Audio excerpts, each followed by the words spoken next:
Hello everyone. तो आज हमारी क्लास का जो टॉपिक रहेगा वो रहेगा नेशनल करिकुलम फ्रेमवर्क यानी कि NCF 2005 पार्ट 1। यानी कि जो NCF का टॉपिक आपका काफ़ी बड़ा है, तो मैं इसको पार्ट्स में आपके साथ डिवाइड करके आपको बताती हुई चलूँगी। ठीक है, तो सबसे पहले सभी का स्वागत है मेरे चैनल पे, यूट्यूब चैनल पे, जिसका नाम है CDP मेंटोर बाय राधिका। तो जो बच्चे भी टीचिंग के एग्ज़ाम की तैयारी कर रहे हैं, जैसे कि DSSB की तैयारी कर रहे हो, आप KVS की तैयारी कर रहे हो, अगर आप सुपर टेट की तैयारी कर रहे हो, रीट की तैयारी कर रहे हो या UP टेट की तैयारी, यानी कि अगर आप कोई भी टीचिंग एग्ज़ाम की तैयारी कर रहे हो तो उसके संदर्भ में बहुत ही इम्पॉर्टेंट वीडियो है। और एक रिक्वेस्ट और है, ठीक है, कि वीडियो को प्लीज़ एंड तक ज़रूर देखिएगा। ठीक है, एंड तक देखो, मैं आपको रिक्वेस्ट कर रही हूँ। इट मीन्स मैंने इस वीडियो में कुछ ना कुछ बहुत ही ज़्यादा इंपॉर्टेंट इन्फॉर्मेशन आपके लिए डाली है। ठीक है, तो वीडियो को लास्ट तक ज़रूर देखिएगा। उसके बाद जो है हम 2-3 पार्ट में इसको डिस्कस करेंगे। फिर हम इसके सारे PYQ डिस्कस करेंगे जो अलग अलग स्टेट्स के पेपर में, लाइक सुपर टेट में, आपके रीट के पेपर में, KVS से DSSB में, NVS में जो भी क्वेश्चन आ रखे हैं वो हम अच्छे से डिस्कस करेंगे। तो स्टार्ट करते हैं आज का टॉपिक, जिसका नाम है नेशनल करिकुलम फ्रेमवर्क, राष्ट्रीय पाठ्यचर्या की रूपरेखा। ठीक है, 2005 के बारे में हम डिस्कस करेंगे, बट लेकिन सबसे पहले हम थोड़ा सा इतिहास भी जानना बहुत ज़रूरी है हमारे लिए। ठीक है, जैसे कि कुछ कमीशंस आए थे, कुछ बहुत सारी हमारी पॉलिसीज़ आई थी। ठीक है, तो सबसे पहले आपको जानना है करिकुलम का, यानी कि पाठ्यचर्या का मतलब क्या होता है। देखो, जो करिकुलम, जो ये वर्ड है ना, ये एक लैटिन वर्ब से आया है, जिसको हम बोलते हैं क्यूरे। क्या बोलते हैं? क्यूरे बोलते हैं। और जिसका मतलब क्या होता है? To run. और ये मैंने इसलिए डाला है क्योंकि ये जो है आपसे PYQ है, ये आपका, ये एक प्रीवियस ईयर के क्वेश्चन पेपर में आपसे पूछा जा चुका है। ठीक है, जो करिकुलम है वो एक लैटिन वर्ब से आया है, जिसका नाम है क्यूरे, और उसका मतलब क्या होता है? To run. ठीक है, ये आ रखा है, इसलिए मैं आपको बता रही हूँ। अब देखो, स्टार्ट करते हैं। जो हम 2005 पढ़ेंगे, ठीक है, जो कि इंपॉर्टेंट है आपके एग्जाम पॉइंट ऑफ व्यू से। ठीक है, बट ये जो आपका 2005 में जो आपका NCF आया था, ये आपका था 4th नंबर का। क्या था? 4th नंबर का था। यानी कि इससे पहले आपके 3 और NCF आपके आ चुके थे। तो जो आपका सबसे नंबर 1, यानी कि जो आपका फर्स्ट NCF आया था, वो कब आया था? 1975 के अंदर। कब आया था? 1975 के अंदर। उसके बाद जो आपका दूसरा नेशनल करिकुलम फ्रेमवर्क आया था, यानी कि राष्ट्रीय पाठ्यचर्या की रूपरेखा जो आई थी, सेकंड आपका आया था 1988 में। तीसरा आपका NCF आया था 2000 के अंदर। एंड जो आपका 4th NCF आया था वो कब आया था? आपका 2005 के अंदर। ठीक है, तो आपको ये बात भी याद रखनी है। पहला 1975 में, दूसरा 1988 में, तीसरा आपका 2000 में, एंड जो आपका 4th है, जिसके बारे में हम डिस्कस करेंगे इन डिटेल, वो है आपका 2005 का। ठीक है, तो स्टार्ट करने से पहले अगर हम NCF 2005 के बारे में हम स्टार्ट करते हैं, तो सबसे पहले आपको थोड़ा सा इतिहास भी जानना ज़रूरी है। ठीक है, थोड़ी सी हिस्ट्री भी जानना आपके लिए बहुत ज़रूरी है। अब देखो, सबसे पहले हम स्टार्ट करेंगे, वो हम करेंगे आफ्टर इंडिपेंडेंस।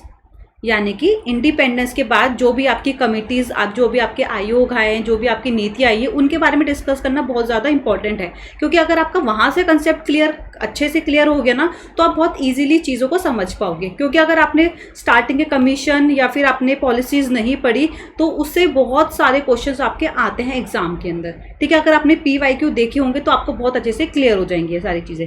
ठीक है, अब आज़ादी के बाद क्या होता है कि कई सारे आयोग आए। ठीक है, आज़ादी के बाद क्या है? कई सारे आपके आयोग आए। अब ठीक है, अब हर जो आयोग होता है, जो कमीशन होता है, वो अपने साथ क्या होता है? कोई ना कोई नई शिक्षा नीति भी लाता है। क्या लाता है? कोई नई शिक्षा नीति भी लेकर आता है। तो अब हम थोड़ा सा डिस्कस करेंगे इसके बारे में। स्वतंत्रता के बाद का, यानी कि मैंने आपको बताया था आफ्टर इंडिपेंडेंस, जो भी आपके कमीशन आए। ठीक है, कमीशन आए, कमीशन आते हैं, कमीशन के बाद हमारी कुछ नीतियाँ आती है, यानी कि हमारी कुछ पॉलिसीज़ आती हैं एजुकेशन को लेकर। यानी कि शिक्षा में क्या है, कुछ ना कुछ हमें सुधार करना होता है, रिकमेंडेशंस आते हैं, फिर उसके अंदर कुछ लूप होल्स होते हैं जिसको हमें पूरा करना पड़ता है। तो ये सारा हम डिस्कस करेंगे। तो सबसे इंपॉर्टेंट पॉइंट, सबसे पहली जो हमारी कमीशन आया था, यानी कि जो हमारी फर्स्ट एजुकेशन कमीशन आई थी, यानी कि हमारा प्रथम शिक्षा आयोग जो बना था, वो कब बना था? 1948 में, फर्स्ट कमीशन ऑफ एजुकेशन। ठीक है, प्रथम शिक्षा आयोग कब बना था? हमारा 1948 के अंदर, जिसको हम राधा कृष्णन आयोग के नाम से भी जानते हैं। किसके नाम से? राधा कृष्णन आयोग के नाम से भी जानते हैं। ये आपको पता होना चाहिए। फर्स्ट एजुकेशन कमीशन कब आया? 1948 में, जिसको हम किस नाम से भी जानते हैं? राधा कृष्णन आयोग के नाम से भी जानते हैं। और इसको हम, ये जो आयोग है हमारा, इसको हम एक नाम से और जानते हैं, उसको बोलते हैं विश्वविद्यालय आयोग। क्या जानते हैं? विश्वविद्यालय आयोग। और उसको हम विश्वविद्यालय आयोग क्यों बोलते हैं? क्योंकि इसमें विश्वविद्यालय स्तर यानी कि यूनिवर्सिटी लेवल पे ज़्यादा ध्यान दिया गया था। यानी कि किस पे ज़्यादा ध्यान दिया गया था? यूनिवर्सिटी लेवल पे ज़्यादा ध्यान दिया गया था। तो जहाँ पे भी अगर आपको दिख जाए विश्वविद्यालय आयोग या राधा कृष्णन आयोग, तो आपको एकदम माइंड में क्लिक हो जाना चाहिए कि हमारा फर्स्ट एजुकेशन कमीशन था, यानी कि प्रथम हमारा शिक्षा आयोग बना था 1948 के अंदर। फिर उसके बाद जो हमारा नेक्स्ट कमीशन आया, ठीक है, जो हमारा नेक्स्ट कमीशन आया, जो हमारा नेक्स्ट आयोग आया 1952 से 53 में आया, ठीक है, उसका क्या नाम था? मुदालियर कमीशन। क्या था? मुदालियर आयोग बोलेंगे उसे, या फिर माध्यमिक शिक्षा आयोग। ठीक है, कभी कभी आपसे मुदालियर ना पूछ के आप सीधा ये पूछ लेगा माध्यमिक शिक्षा आयोग कब आया था। ठीक है, तो माध्यमिक शिक्षा आयोग बोलो या फिर मुदालियर कमीशन बोलो उसे। ठीक है, कब आया था? 1952 से लेकर 1953 में बात करते हैं। तो इन्होंने बहुत सारे सजेशंस दिए, बहुत सारे अपने सुझाव दिए शिक्षा में थोड़ी सी इम्प्रूवमेंट करने के लिए। तो कुछ इंपॉर्टेंट हम इनके बारे में जानेंगे कि इन्होंने कुछ कुछ जो इम्पॉर्टेंट अपने सजेशंस दिए थे एजुकेशन की फील्ड में, तो वो जानते हैं। सबसे पहली बात तो इन्होंने किसकी बात करी थी? डाइवर्सिफिकेशन ऑफ द करिकुलम की, यानी कि पाठ्यक्रम का विविधीकरण की बात करी थी। और इन्होंने क्या बोला था? इन्होंने बड़ी संख्या में, यानी कि दे setup large number of multipurpose school. इन्होंने मल्टीपर्पज स्कूल खोले थे, यानी कि बहुउद्देशीय स्कूल की स्थापना। ये इसके अंदर इंपॉर्टेंट है। किसके अंदर? मुदालियर कमीशन या फिर सेकेंडरी एजुकेशन कमीशन। अब आपको यहाँ से एक चीज़ और पता चल रही होगी, ये जो मुदालियर कमीशन आया था, ये जो मुदालियर आयोग आया था, इसमें सबसे ज़्यादा किस पे ध्यान दिया गया था? देखो, जो सबसे पहली थी आपकी जो आपका कमीशन था, उसमें किस पे ध्यान दिया गया था? उसमें ध्यान दिया गया था आपका यूनिवर्सिटी लेवल पे, विश्वविद्यालय पर ज़्यादा ध्यान दिया गया था। बट जो आपका नेक्स्ट आयोग आया मुदालियर आयोग, इसने किस पे ज्यादा ध्यान दिया था? सेकेंडरी एजुकेशन पे ध्यान दिया गया था, यानी कि माध्यमिक शिक्षा पे इन्होंने ज्यादातर अपना ध्यान दिया था। ठीक है, और इसका जो मेन पॉइंट है जो आपको याद रखना है, जिससे क्वेश्चन बन सकता है, कि इन्होंने बहुउद्देशीय स्कूलों की स्थापना की थी, यानी कि इन्होंने मल्टीपर्पज स्कूल की इन्होंने क्या करी थी? स्थापना की थी। अब मल्टीपर्पज स्कूल यानी कि बहुउद्देशीय स्कूल, यानी कि इसका मतलब ये होगा, यानी कि आप बच्चों को एकेडमिक्स भी पढ़ाएंगे। एकेडमिक्स जैसे कि आप लैंग्वेजेस पढ़ाते हैं बच्चों को, मैथमेटिक्स पढ़ाते हैं, प्लस एकेडमिक्स के साथ आप बच्चों को क्या भी पढ़ाएंगे? आप बच्चों को वोकेशनल सब्जेक्ट्स भी पढ़ाएंगे। क्या करेंगे? आप बच्चों को वोकेशनल सब्जेक्ट्स भी पढ़ाएंगे। और वोकेशनल सब्जेक्ट जैसे कि क्या क्या होता है? लाइक जैसे कि आपका कारपेंट्री हो गया, आपका प्रिंटिंग हो गया, आपका एम्ब्रॉयडरी का वर्क हो गया, एम्ब्रॉयडरी वर्क हो गया आपका, ये सारी चीज़ें भी आप बच्चों को पढ़ाएंगे। इसलिए ही इन्होंने मल्टीपर्पज स्कूल को क्या करा था? बहुउद्देशीय स्कूलों की इन्होंने स्थापना करी थी। नेक्स्ट कमीशन हमारा आता है कोठारी कमीशन। ये आपके एग्जाम पॉइंट ऑफ व्यू से बहुत इंपॉर्टेंट है। ठीक है, कौन सा है आपका? कोठारी आयोग, यानी कि कोठारी कमीशन। अब इन्होंने क्या करा था? इन्होंने ये जो आपकी कमीशन आई थी, इन्होंने संपूर्ण शिक्षा पर ध्यान दिया था। किस पे ध्यान दिया था? संपूर्ण शिक्षा पर इन्होंने ध्यान दिया था। अभी तक आपने देखा होगा, सबसे पहले यूनिवर्सिटी लेवल की बात करी गई, फिर सेकेंडरी स्कूल की सेकेंडरी एजुकेशन की बात करी गई।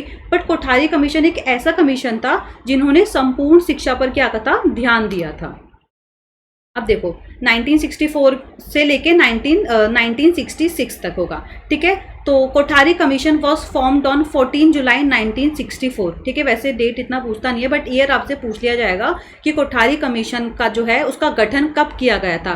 तो जो आपका कोठारी आयोग था उसका गठन कब किया गया था? 14 जुलाई 1964 को। ठीक है, 14 जुलाई 1964 को और 29 जून 1966 को इस आयोग को, यानी कोठारी आयोग को भंग कर दिया गया था, यानी कि Kothari commission was dissolved on 29 of June 1966। ठीक है, जैसे कि मैंने अभी आपको बताया कि इन्होंने किस पे ज़्यादातर ध्यान दिया था? इन्होंने संपूर्ण शिक्षा पर अपना ध्यान दिया था। अब ये जो मैंने आपको बताया कोठारी कमीशन बहुत ही इंपॉर्टेंट है, तो उसके बारे में कुछ और इंपॉर्टेंट इन्फॉर्मेशन पढ़ते हैं। ठीक है, कोठारी कमीशन के कुछ रिकमेंडेशंस के बारे में डिस्कस करते हैं कि इन्होंने बहुत सारे रिकमेंडेशंस दिए थे अपने इस कमीशन के अंदर। ठीक है, इन्होंने किस पे बात करी थी, इन्होंने बात करी थी मेथड्स ऑफ टीचिंग के ऊपर बात करी थी। इन्होंने टेक्स्ट बुक यानी कि पाठ्य पुस्तक पे बात करी थी कि कैसे आपकी टेक्स्ट बुक होना चाहिए, आपका करिकुलम कैसे तैयार होना चाहिए, कैसे आपका करिकुलम बनेगा। इन्होंने 3 लैंग्वेज फॉर्मूला पे भी बात करी थी। ठीक है ना, अभी हम डिस्कस करेंगे उसके बारे में। 3 लैंग्वेज फॉर्मूला के ऊपर भी इन्होंने बात करी थी। इन्होंने एजुकेशनल स्ट्रक्चर एंड स्टैंडर्ड्स पे बात करी थी। इन्होंने टीचर एजुकेशन पे बात करी थी, यानी कि क्वालिटी ऑफ टीचर एजुकेशन पे बात करी थी। जैसे कि इन सर्विस प्रोग्राम्स होंगे, आपके टीचर को अपडेट रखना है, आपको टीचर के आपको वर्कशॉप्स वगैरह करवाने, इन सब पे भी इन्होंने बात करी थी। और इन्होंने कॉमन स्कूल सिस्टम की बात करी थी। ये इंपॉर्टेंट है आपके लिए, यहाँ पे स्टार बना रही हूँ। कॉमन स्कूल सिस्टम यानी कि CSS, कॉमन स्कूल सिस्टम क्या है, यानी कि अब आपसे इसी बारे में डिस्कस करते हैं। कॉमन स्कूल सिस्टम क्या है, यानी कि 10 वर्ष तक आपको बच्चों को स्कूल में ही बच्चों को शिक्षा देनी होगी, यानी कि 10 वर्ष तक आपको बच्चों को स्कूल में ही एजुकेशन देनी पड़ेगी। कब तक, 10 वर्ष तक। कॉमन स्कूल सिस्टम में क्या है कि आपको बच्चों को 10 वर्ष तक ही स्कूल में शिक्षा देना अनिवार्य है। अब देखो इन्होंने क्या पैटर्न दिया था, इन्होंने दिया था 10+2+3 का पैटर्न दिया था। बट जो हम बात करें जो हम बात करें कॉमन स्कूल सिस्टम की, CSS जो कॉमन स्कूल सिस्टम है, अभी मैंने आपको क्या बताया था, इन्होंने बोला था कि बच्चों को 10 वर्ष तक स्कूल में ही एजुकेशन मिलनी चाहिए, स्कूल में ही बच्चों को एजुकेशन प्राप्त होगी, बच्चों को स्कूल में ही हमें एजुकेशन देनी 10 साल तक। ठीक है, इन्होंने पैटर्न क्या दिया था, 10+2+3 का पैटर्न दिया था। और ये जो 10 है ये होता है हमारा CSS। ठीक है, अब ये जो 10 ईयर्स हैं ये भी इन्होंने स्प्लिट करे थे, और ये कैसे स्प्लिट हुए थे आपके 5+3+2। ये जो 5 है यानी कि आपको बच्चों को प्राइमरी एजुकेशन की बात करी, यानी कि 1st से लेके 5th क्लास तक की बात करी है। देन जो ये 3 है इसका मतलब है 6th class, 7th class and 8th class, यानी कि 6 to 8th क्लास तक आप बच्चों को स्कूल में ही एजुकेशन देंगे। ठीक है, कहाँ तक, स्कूल में ही आप बच्चों को एजुकेशन देंगे। एंड जो 2nd है आपका, इसका मतलब है आपका 9th क्लास एंड आपका 10th क्लास। तो 5+3+2 यानी कि टोटल कितना हुआ, 10 ईयर्स। तो ये जो 10 वर्ष की जो शिक्षा है आप बच्चों को स्कूल में ही आपको देनी पड़ेगी। बाकी जो ये 2 है, ये 2 क्या है आपका 11th एंड 12th। अब इन्होंने क्या बोला था, ये जो 11th एंड 12th है, ठीक है, ये जो 11th एंड 12th क्लासेज है ये स्टेट अपने अकॉर्डिंग कर सकती है। या तो आप बच्चों को ये वाली शिक्षा जो है 9th एंड 10th आप बच्चों को स्कूल में भी करवा सकते हैं, या फिर आप इसको कॉलेज का नाम भी दे सकते हैं। किसका नाम दे सकते हैं, कॉलेज का नाम भी दे सकते हैं। जैसे कि आपने देखा होगा पुणे है, मुंबई है, वहाँ पे क्या होता है कि 10th तक बच्चों को स्कूलिंग करवाते हैं। जहाँ बात आती है 11th की एंड 12th की बात आती है, वहाँ वो उसको क्या बोल देते हैं, जूनियर कॉलेज बोल देते हैं। क्या बोल देते हैं, जूनियर कॉलेज बोल देते हैं। तो आपको मेन किस पे ध्यान रखना है, कॉमन स्कूल सिस्टम पे, कि 10 वर्ष की होती है और इस 10 वर्ष के अंदर जो है बच्चों को आपको कंपलसरी आप बच्चों को स्कूल में ही एजुकेशन देंगे, कोई कॉलेज नहीं होगा इसके अंदर। 10 वर्ष तक आप बच्चों को स्कूल में ही एजुकेशन देंगे। और ये किस में बात हुई थी, कोठारी कमीशन के अंदर। और ये जो 2 है यानी कि 11th और 12th जो है आप अपने अकॉर्डिंग देख सकते हैं। अगर आपको स्कूल में पढ़ाना है आप स्कूल में पढ़ा सकते हैं, अगर आपको कॉलेज में पढ़ाना है तो बच्चों को आप कॉलेज भी दे सकते हैं। ठीक है, अब बात करते हैं 1968 पे। किस पे बात करते हैं, 1968 पे। अभी हमने किसके बारे में डिस्कस करा था, फर्स्ट जो हमारा कमीशन आया था एजुकेशन का। ठीक है, अब आता है हमारा फर्स्ट नेशनल एजुकेशन पॉलिसी। मैंने आपको क्या बताया था कि जब भी कोई आयोग आता है तो उसके साथ ही साथ क्या होता है कि कई सारी शिक्षा नीतियां भी आती है ना। तो हमारी जो फर्स्ट नेशनल एजुकेशन पॉलिसी बनी थी वो कब बनी थी, 1968 में। कब बनी थी, 1968 में, on the recommendation of Kothari commission, यानी कि कोठारी आयोग की सिफारिश पर 1968 में प्रथम राष्ट्रीय नीति बनी। ठीक है, ये भी आपको याद रखना है। फर्स्ट नेशनल एजुकेशन पॉलिसी आपको याद रखना है, फर्स्ट एजुकेशन कमीशन भी आपको याद रखना है। ठीक है, तो फर्स्ट नेशनल एजुकेशन पॉलिसी आपकी कब बनी थी, 1968 पे। ठीक है, और किसके रिकमेंडेशन पे बनी थी ये भी आपको याद रखना है, कोठारी कमीशन के ऊपर। किसके ऊपर, कोठारी कमीशन जो था आपका, उसके रिकमेंडेशन पे जो है हमारी फर्स्ट एजुकेशन पॉलिसी बनी थी 1968 के अंदर। अब इन्होंने इसमें क्या बोला था, इसके अंदर ये जो आपका न्यू एजुकेशन पॉलिसी आई थी फर्स्ट 1968 में, इसमें त्रिभाषा सूत्र लागू करने की सिफारिश की गई थी। किसकी बात करी गई थी?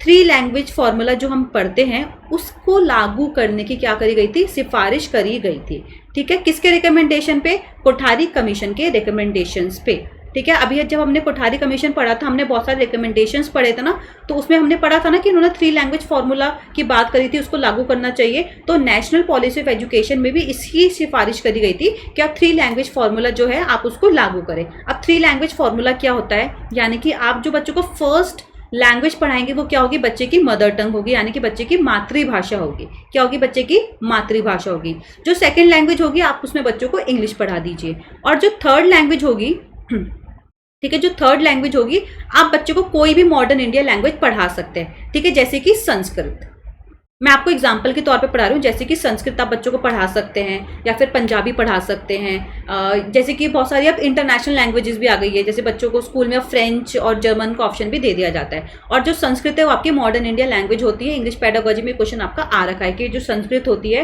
ये किस में आती है, तो जो संस्कृत है हमारी वो मॉडर्न इंडिया लैंग्वेज में आती है। ठीक है, ये जो मैंने अभी आपको बताया ना कि फर्स्ट लैंग्वेज बच्चे की मदर टंग होनी चाहिए, सेकेंड जो है उनको इंग्लिश दे दो, और थर्ड लैंग्वेज उनको कोई भी मॉडर्न इंडिया लैंग्वेज बोलो। बट ये जो था ये हिंदी स्पीकिंग स्टेट्स में था। कहाँ पे था? जहाँ पे हिंदी बोली जाती है। अब दूसरे ऐसे क्षेत्र भी है जहाँ पे हिंदी नहीं बोली जाती, जैसे कि हम बात करें साउथ इंडिया की। ठीक है, अगर हम बात करें नॉन हिंदी स्पीकिंग स्टेट्स की, अब वहां पे क्या फॉर्मूला चला कि चलो ठीक है, फर्स्ट लैंग्वेज तो आप बच्चों को क्या है उनकी मदर टंग दे दो, सेकंड आपने क्या है बच्चों को इंग्लिश दे दी, और इसमें क्या बोला गया कि थर्ड है ना जो इनको हिंदी पढ़ा दो। क्या है? थर्ड जो लैंग्वेज है इनको हिंदी पढ़ा दो। बट इसमें बहुत ही ज्यादा विवाद हुए। तब साउथ इंडिया वाले बोले कि हम क्यों भाई हिंदी पढ़े, आप भी उनको हिंदी पढ़ा दो ना। तो उन्होंने हिंदी नहीं पढ़ी। तो यहाँ पे अभी भी ये काफी विवाद रहता है आपका। ठीक है, तो अब आते हैं हम अपने फर्स्ट एनसीएफ के ऊपर, यानी कि जो कि कब आया था आपका फर्स्ट एनसीएफ? आपका आया था 1975 के अंदर। कब आया था आपका? 1975 के अंदर। फर्स्ट कमीशन हमने पढ़ लिया, फर्स्ट नेशनल एजुकेशन पॉलिसी पढ़ ली। अब हमारे हैं फर्स्ट एनसीएफ के ऊपर, यानी कि जो कब आया था आपका? 1975 में आया था आपका। हाँ, एक चीज और मेरे को आपको बतानी थी। हम कोठारी कमीशन पढ़ रहे हैं, एक आपके लिए आप मुझे कमेंट करके बताएंगे, काइंड ऑफ आप इसे होमवर्क समझ लीजिए। जो कोठारी कमीशन है उसने एक रिपोर्ट दी थी ना अपनी, कोठारी कमीशन के रिकमेंडेशन पे, रिपोर्ट पे तो आपकी नेशनल एजुकेशन पॉलिसी फॉर्म हुई थी फर्स्ट। तो इन्होंने जो रिपोर्ट अपनी जारी करी थी ना कोठारी कमीशन ने, यानी कि जो कोठारी जी है इन्होंने अपनी रिपोर्ट एक तैयार करी थी। वो जो रिपोर्ट है उसका नेम क्या था? ठीक है, उसका आपको नेम बताना है, कमेंट करके बता देना, काइंड ऑफ आपके लिए होमवर्क है। बाकी हम क्लास में तो डिस्कस करेंगे। ठीक है, तो जो कोठारी जो है उन्होंने जो रिपोर्ट अपनी जारी करी थी, उसकी जो रिपोर्ट थी उसका रिपोर्ट का क्या नाम था ये आपको बताना है, कमेंट बॉक्स में आप मुझे बताएंगे। ठीक है, अब आते हैं फर्स्ट एनसीएफ पे, यानी कि जो कब आया था आपका 1975 पे। किसके द्वारा तैयार किया गया था? एनसीईआरटी के द्वारा। बाकी जितने भी आपके एनसीएफ हैं सारे चारों के चारों वो एनसीईआरटी ही बनाता है। ठीक है, कौन बनाता है? एनसीईआरटी के द्वारा ही तैयार किया जाता है आपका एनसीएफ। ठीक है, और एनसीए जो आपकी एनसीईआरटी है उसकी स्थापना कब हुई थी? 1961 में। ये क्वेश्चन भी इंपॉर्टेंट है, बन सकता है कि एनसीईआरटी की जो स्थापना हुई थी कब हुई थी? 1961 में हुई थी। और एनसीईआरटी की फुल फॉर्म आपको पता होनी चाहिए, the national council of educational research and training. क्या होगी आपकी एनसीईआरटी की full form? National council of educational research and training. ठीक है, अब हम बात करते हैं 1976 पे आते हैं। किस पे आते हैं? 1976 पे। अब 1976 में क्या हुआ कि शिक्षा को समवर्ती सूची में शामिल किया गया, यानी कि एजुकेशन इंक्लूडेड इन कॉनकरेंट लिस्ट। यानी कि हमारी जो शिक्षा थी, आपको पता है कि पहले क्या था, अलग अलग राज्य के हाथों में थी। किसमें? अलग अलग राज्यों के हाथों में थी। वो अपने मनमाने चला लेते थे कि ठीक है हम अपने स्टेट में ये वाला एजुकेशन रखेंगे, ये वाला सिस्टम रखेंगे। बट अब क्या हुआ कि हमारी जो एजुकेशन थी, यानी कि अब शिक्षा को समवर्ती सूची में शामिल कर दिया गया था, यानी कि अब केंद्र का भी अधिकार होगा। अब क्या था? केंद्र का अधिकार होगा, यानी कि अब जो भी पॉलिसीज आएंगी या जो भी आपके नियम कानून शिक्षा को लेकर जो भी लागू करे जाएंगे वो सब पे लागू किए जाएंगे, यानी कि अब केंद्र का भी अधिकार होगा। पहले सिर्फ और सिर्फ राज्यों का अधिकार था। ठीक है, बट 1976 में इंपॉर्टेंट है ये शिक्षा को समवर्ती सूची में शामिल किया गया, यानी कि अब केंद्र का भी अधिकार होगा। अब आते हैं थोड़ा सा इसके बारे में डिस्कस करते हैं जो कि इंपॉर्टेंट है। 1975 एनसीएफ के बारे में ही है। इसमें क्या हुआ था, इसके अंदर 3 मेन ऑब्जेक्टिव दिए गए थे एजुकेशन लेवल के ऊपर, यानी कि इस स्तर पर शिक्षा के उद्देश्य 3 प्रकार से थे। एनसीएफ 1975 की बात कर रही हूँ। और ये जो उन्होंने शिक्षा के 3 उद्देश्य दिए थे ना, 3 ये जो मेन है, लिटरेसी, न्यूमरेसी, टेक्निकरेसी, इसके पीछे कारण क्या था, क्यों दिए गए थे। अब इन्होंने क्या माना था, इन्होंने क्या बोला था कि कुछ जो ऐसे बच्चे होते हैं जिनके लिए जो प्राथमिक स्तर की जो शिक्षा होती है ना, वो क्या होता है, अंतिम हो जाती है। यानी कि जो प्राइमरी लेवल की जो एजुकेशन होती है, जो प्राथमिक स्तर की जो शिक्षा होती है, कुछ बच्चों के लिए क्या आती है, वो अंतिम हो जाती है। इसलिए उन्होंने क्या बोला, बच्चों को आप ऐसी शिक्षा दे, क्या है, बच्चों को आप ऐसी शिक्षा दे, ऐसी शिक्षा बच्चों को आप प्रदान करें जिसमें बच्चे क्या कर सके, अपने जीवन के लिए तथा स्वयं सीखने के लिए अत्यंत तैयार करना है आपको। ठीक है, तो आपको बच्चों को कैसी एजुकेशन देनी है, ठीक है, किस प्रकार की आपको एजुकेशन देनी है बच्चों को, ऐसी एजुकेशन देनी है जो बच्चों को प्रिपेयर करे उनके जीवन के लिए, मतलब अपने जीवन के लिए बच्चों को तैयार करे, और सेल्फ लर्निंग की तरफ भी आपको बच्चों को ध्यान देना है, यानी कि बच्चे ताकि स्वयं सीखने के लिए आपको बच्चों को अत्यंत तैयार करना है। ठीक है, प्रिपेयर देम फॉर लाइफ, ऐसे आपको एजुकेशन बच्चों को देनी है, और तथा स्वयं सीखने के लिए अत्यंत बच्चों को तैयार करना है, यानी कि बच्चों को सेल्फ लर्निंग के लिए भी आपको तैयार करना है। ठीक है, अब इन्होंने 3 मेन उद्देश्य दिए थे इसके अंदर। वो क्या था, सबसे पहला था आपका लिटरेसी यानी कि साक्षरता, सेकंड आपका आता है न्यूमरेसी यानी कि अंक का ज्ञान, और तीसरा आपका आता है टेक्नीरेसी। क्या आता है, टेक्नीरेसी यानी कि तंत्र का ज्ञान। अगर आपसे नॉर्मली क्वेश्चन पूछ लिया जाए कि लिटरेसी, न्यूमरेसी या टेक्नीरेसी की बात कौन करता है, तो एनसीएफ 1975 बात करता है। ठीक है, अब लिटरेसी से बात करते हैं, तो लिटरेसी का मतलब क्या है कि आपको बच्चों को फर्स्ट लैंग्वेज सिखानी पड़ेगी। क्या आता है, बच्चों को आपको फर्स्ट लैंग्वेज सिखानी पड़ेगी। ठीक है, बच्चों को आपको क्या है, फर्स्ट लैंग्वेज सिखानी पड़ेगी, जो कि आपकी क्या होती है, आपकी मदर टंग होती है।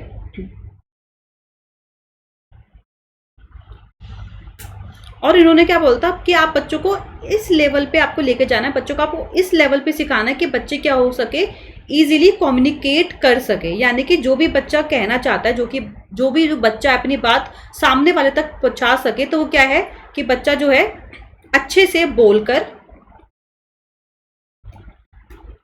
या लिखकर, बच्चा बोलकर और लिखकर अपनी बात जो है सामने वाले से कह सके, यानी कि बच्चों में रीडिंग, राइटिंग ये चीज़ आनी चाहिए। ठीक है, तो लिटरेसी के अंदर क्या था, बच्चों को फर्स्ट लैंग्वेज आनी बहुत ज़रूरी है, आपको सिखानी है, जो कि आपकी मदर टंग है, आपको जो कि आपकी मदर टंग है, और इससे क्या हो सके कि बच्चे जो है इजीली कम्युनिकेट कर सके सामने वाले पे, अपनी बात कह सके सामने वाले को बोलकर और लिखकर। फिर आता है आपका न्यूमरेसी यानी कि अंक ज्ञान। अब इसमें क्या बोला गया था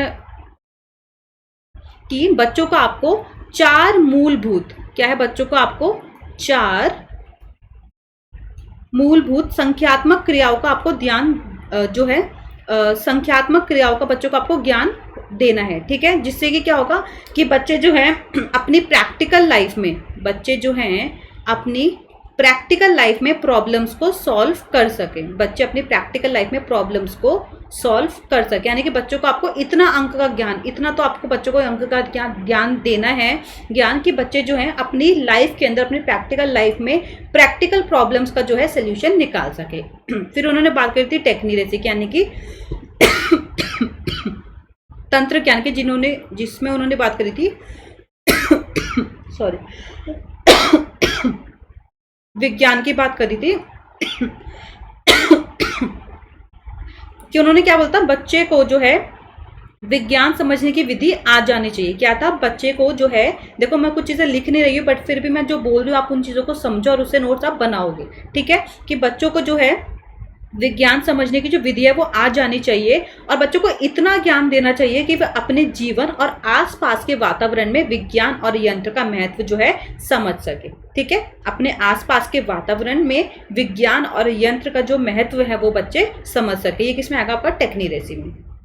ऐसा आई डोंट थिंक सो इतना डीप में पूछेंगे, बट फिर भी आपको पता होना चाहिए, क्या पता आपसे पूछ ले।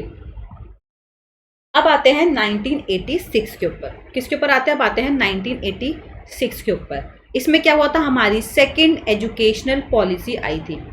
हमारी दूसरी राष्ट्रीय शिक्षा नीति पहली कब आई थी हमारी 1968 में, ठीक है। सेकंड कब आई 1986 में, ये तो आपको इजीली याद हो जाएगी। फर्स्ट अगर 1968 में आई है तो इसी का उल्टा कर दो, तो 1986 में क्या होगा आपकी दूसरी शिक्षा नीति आएगी। अब इस पे ध्यान दो, इंपॉर्टेंट, ठीक है। 1968 में फर्स्ट आई, 1986 में आपकी सेकंड आई, सेकंड आपकी नेशनल एजुकेशनल पॉलिसी आई। अब आपको पता है हमारी तीसरी नेशनल एजुकेशन पॉलिसी भी आ चुकी है, 2020 में हमारी आ गई है ना, पता है ना, और ऑलमोस्ट उसको लागू भी कर दिया गया है। अब क्या हुआ 1992 में, ठीक है, जब 1986 में आपकी ये पॉलिसी आ गई तो 1992 में क्या हुआ कि जो 1986 की जो पॉलिसी आई थी उसमें कुछ ना कुछ क्या थी, उसमें कुछ ना कुछ इश्यूज थे, कुछ ना कुछ उसमें खामियां थी। तो अब क्या करा, जब उसमें कुछ खामियां थी तो उसमें क्या करा, उसमें कुछ संशोधन किया गया 1986 की पॉलिसी में, यानी कि दूसरे राष्ट्रीय शिक्षा नीति में संशोधन हुआ। क्यों हुआ, क्योंकि 1986 की पॉलिसी में कुछ ना कुछ खामियां थी, इसलिए 1992 में उसमें संशोधन हुआ, ठीक है। सेकंड एजुकेशनल पॉलिसी के अंदर, सेकंड नेशनल एजुकेशन पॉलिसी के अंदर कब हुआ 1992 में, ठीक है। और किसके माध्यम से हुआ, पीओए के माध्यम से हुआ। किसके माध्यम से, पीओए। पीओए क्या होता है, प्रोग्राम ऑफ एक्शन। अब इससे थोड़ा सा नीचे आ जाओ, देखो अब मैं आपसे बात करती हूँ 1990 की बात करती हूँ, यानी कि 1990 पे आते हैं बात की। देखो 1990 में क्या हुआ था, आचार्य राममूर्ति कृष्ण कमीशन बैठी थी, ठीक है। 1990 में आचार्य राममूर्ति कृष्ण कमीशन जो कमीशन थी वो बैठी थी, जिन्होंने यानी कि जिसने पीओए यानी कि प्रोग्राम ऑफ एक्शन के माध्यम से 1992 में संशोधित राष्ट्रीय शिक्षा नीति को जारी किया, ठीक है। क्या करा उन्होंने 1990 में, ध्यान से समझना प्लीज, कंफ्यूज मत होना बिल्कुल भी, ठीक है, इजीली आपको समझ आ जाएगा। 1990 में क्या हुआ था, आचार्य राममूर्ति कृष्ण कमीशन बैठी, ठीक है। उन्होंने क्या देखा, कुछ ना कुछ 1986 की पॉलिसी में क्या था, कुछ ना कुछ खामियां थी, तो वो प्रोग्राम ऑफ एक्शन लेकर आए, यानी क्या लेकर आए, प्रोग्राम ऑफ एक्शन लेकर आए, पीओए। तो इसी पीओए के माध्यम से जो 1986 की जो पॉलिसीज थी उसमें हमने कोई ना कोई संशोधन किए, और ये संशोधन जो हमने किए थे 1986 की पॉलिसी में, वो कब किया हमने 1992 में, ठीक है। 1992 में संशोधित राष्ट्रीय शिक्षा नीति को जारी किया, किसके माध्यम से किया, पीओए के माध्यम से, ठीक है। अब आप उसको ऐसे समझो कि 1986 में क्या हुआ, 1986 में आपकी नेशनल एजुकेशन पॉलिसी आई सेकंड नंबर की। उसके बाद क्या हुआ, 4 साल बाद, आफ्टर 4 इयर्स 1990 में क्या हुआ, कमेटी बैठी हमारी, ठीक है। कौन सी, आचार्य राममूर्ति कृष्ण कमीशन कमेटी बैठी हमारी, कमीशन बैठा हमारा। फिर उसके 2 साल बाद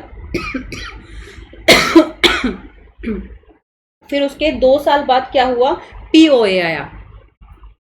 और कब आया पीओए हमारा, 1992 में आया। कब आया पीओए हमारा, 1992 में आया। और पीओए का एम क्या था, पीओए जो है हमारा, इसका एम क्या था, इसका एम ये था कि 1986 की पॉलिसी में जो थी कुछ खामियां थी, तो उसकी जो रिकमेंडेशंस है उसमें हमें कुछ ना कुछ मॉडिफिकेशन किए गए, ठीक है। तो पीओए का जो मेन एम क्या था कि जो पॉलिसी थी आपकी 1986 की, उसके रिकमेंडेशन में हमें कुछ ना कुछ क्या थे, मॉडिफिकेशन करने थे, ठीक है। इतना क्लियर है आपको, एक बार फिर से सुन लो। 1986 में आपकी सेकंड नेशनल एजुकेशन पॉलिसी आई, ठीक है। फिर 1992 में उस पॉलिसी में हमने कुछ संशोधन किए, कुछ ना कुछ मॉडिफिकेशन किए। कब किए, 1992 में, किसके माध्यम से, पीओए के माध्यम से। पीओए के माध्यम से अगर आपसे क्वेश्चन पूछ लिया जाए कि पीओए कब आया आपका, तो कब आया था, 1992 में आया था, ठीक है। और इसको पीओए को हम बोलते हैं, it is also known as revised national policy of education 1992, ठीक है। अब 1986 से थोड़ा सा 1987 पे आपको एक इंपॉर्टेंट चीज़ मुझे बतानी है, थोड़ा सा इस साइड आ जाओ, ठीक है। अभी मैंने ये डिस्कस करा था, अब ये थोड़ा सा नीचे आ जाओ। अब 1987 में क्या हुआ था, ऑपरेशन ब्लैक बोर्ड आया था। इस पे क्वेश्चन बनता है, आपको पता होगा, ऑपरेशन ब्लैक बोर्ड आया था आपका। और ये किसके लेवल पे स्टार्ट किया गया था, ये आपका स्टार्ट किया गया था प्राइमरी एजुकेशन पे स्टार्ट किया गया था, यानी कि यह प्राथमिक शिक्षा के लिए शुरू करा गया था, यानी कि प्राइमरी एजुकेशन के लिए जो है आपका ऑपरेशन ब्लैक बोर्ड जो हमारा स्टार्ट किया गया था। और ऑपरेशन ब्लैक बोर्ड कब आया था हमारा 1987 में आया था। कब आया था 1987 में आया था। और इसका जो मेन ऑब्जेक्टिव था ऑपरेशन ब्लैक बोर्ड का, इसका मतलब क्या था कि हमें जो है स्कूल में मिनिमम इंफ्रास्ट्रक्चर फैसिलिटीज प्रोवाइड करनी है जिससे कि बच्चे स्कूल में रुक सकें भाई। टू प्रोवाइड मिनिमम, न्यूनतम बच्चों को इंफ्रास्ट्रक्चर फैसिलिटीज हमें प्रोवाइड करनी है। जैसे कि बच्चों को प्रॉपर आपको रूम देने हैं, चौक देने हैं, डस्टर देने हैं, बच्चों को वॉशरूम प्रोवाइड करना है, बच्चों को वाटर प्रोवाइड करना है, बच्चों को ब्लैक बोर्ड प्रोवाइड करना है। और इसी के अंदर क्या था, इन्होंने क्या बोला था कि 2 रूम होने चाहिए प्रॉपर क्लासरूम जैसे, और एक आपको हॉल देना चाहिए। ठीक है, क्या होगा, क्या बोला था इन्होंने कि आपको 2 रूम देने हैं प्रॉपर क्लासरूम और एक हॉल होना चाहिए आपका। ये किसमें बात करती है, ऑपरेशन ब्लैक बोर्ड के अंदर। अब पीओए के दौरान अभी जो ये था, अभी इसमें मत आना, 1986 के बाद मैंने 1987 में ऑपरेशनल ब्लैक बोर्ड की बात करी थी। अब मैं वापस से किस में आ रही हूँ, पीओए पे आ रही हूँ। ठीक है, पीओए कब आया था आपका 1992 में आया था।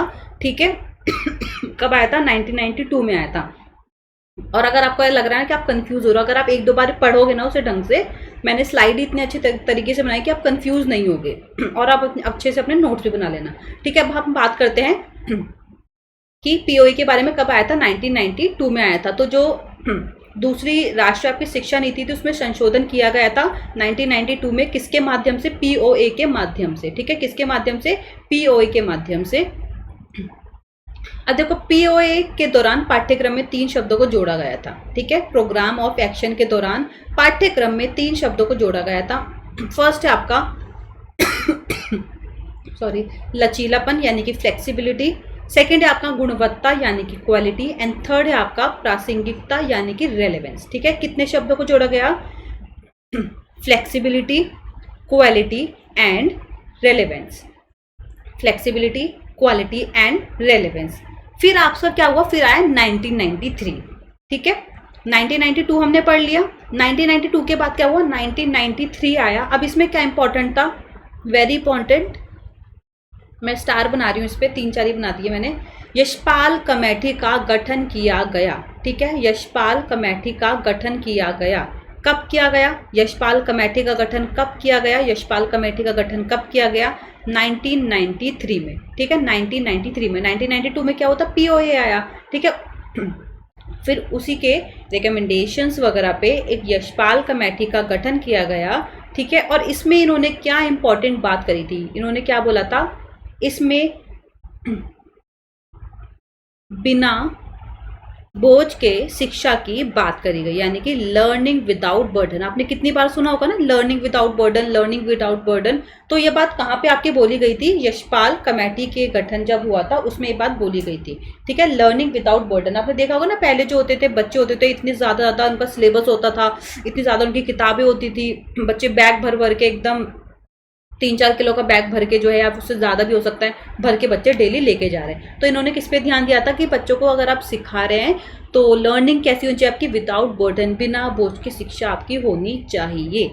ठीक है, उसके बाद आपका आता है 1988। और 1988 में क्या हुआ था, दूसरा एनसीएफ आया। कितना आया आपका, दूसरा एनसीएफ आया। तो थोड़ा सा रिवाइज कर लेते हैं इसके बारे में हल्का सा। देखो, 1948 में आपकी प्रथम शिक्षा आयोग बना। फर्स्ट एजुकेशन कमीशन आपका कब आया, 1948 में, आफ्टर इंडिपेंडेंस की बात हो रही है। ठीक है, और इसको हम क्या बोलते हैं, राधा कृष्णन आयोग भी बोलते हैं। फर्स्ट एजुकेशन पॉलिसी आपकी जो आई थी वो कब आई थी, 1968 में आई थी। ठीक है, फर्स्ट नेशनल एजुकेशन पॉलिसी आपकी 1968 में आई थी।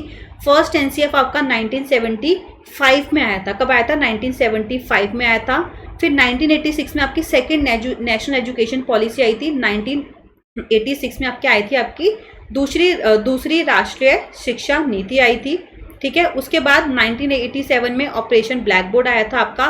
फिर यहाँ पे आ जाओ, 1992 में क्या हुआ था, पीओए आया था आपका, प्रोग्राम ऑफ एक्शन आया था आपका। ठीक है, यानी कि जब हमने 1992 में क्या करा था, 1986 में जो हमारी पॉलिसी आई थी, सेकंड नेशनल एजुकेशन पॉलिसी जो आई थी, हमने उसमें कुछ ना कुछ संशोधन किए थे।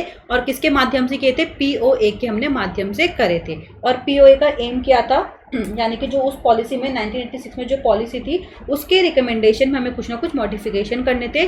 फिर 1993 में क्या हुआ था, यशपाल कमेटी बैठी थी, और यशपाल कमेटी का जो मेन एंटाइटल था वो क्या था आपका, लर्निंग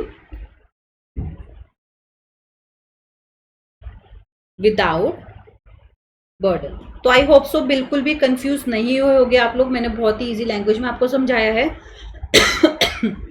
जहाँ पे आप नोट्स बनाते हो, अगर आपको लग रहा है आपको कुछ ऐड करना है तो उसमें ऐड कर लेना। तो अब आपको कंफ्यूजन बिल्कुल भी नहीं होनी चाहिए, कंफ्यूज मत होना, इसको एक बारी और अच्छे से रिवाइज कर लेना। इसलिए मैंने आज पूरा नहीं बनाया 2005 तक, ठीक है, क्योंकि इसके अंदर बहुत सारी पॉलिसीज बनी है हमारी, ठीक है, बहुत सारे कमीशन भी आए, इससे आपको थोड़ा सा कंफ्यूजन हो रहा होगा। बट अगर आपने पहले से पढ़ रखा है तो आपका काइंड ऑफ रिवीजन हो जाएगा ये वाला, ठीक है। तो आप इसको अच्छे से रिवाइज करना, इसलिए मैंने आज फर्स्ट यानी कि फर्स्ट और सेकंड एनसीएफ की वीडियो बनाई है।